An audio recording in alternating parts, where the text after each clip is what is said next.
بسم الله الرحمن الرحيم يسبح لله ما في السماوات وما في الأرض الملك القدوس العزيز الحكيم هو الذي بعث في الأميين رسولا منهم يتلو عليهم آياته ويزكيهم ويعلمهم الكتاب والحكمة وإن كانوا من قبل لفي ضلال مبين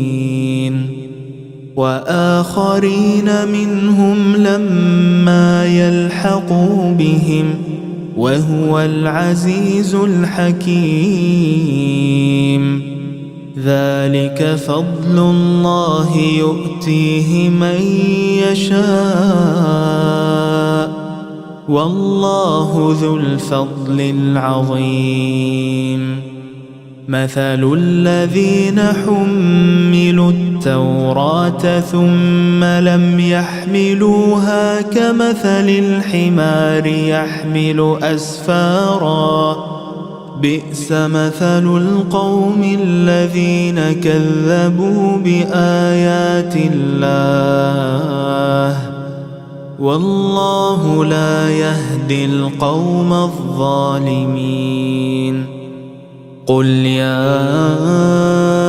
أيها الذين هادوا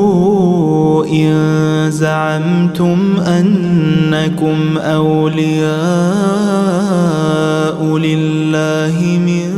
دون الناس فتمنوا الموت إن كنتم صادقين ولا يتمنونه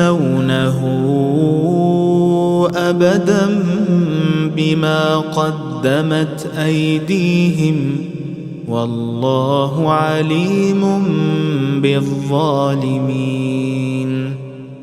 قل إن الموت الذي تفرون منه فإنه ملاقيكم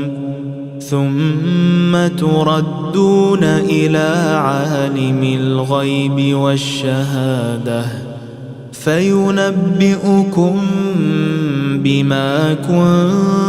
كنتم تعملون يا أيها الذين آمنوا إذا نودي للصلاة من يوم الجمعة فاسعوا إلى ذكر الله وذروا البيع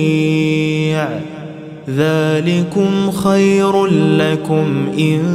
كنتم تعلمون فإذا قضيت الصلاة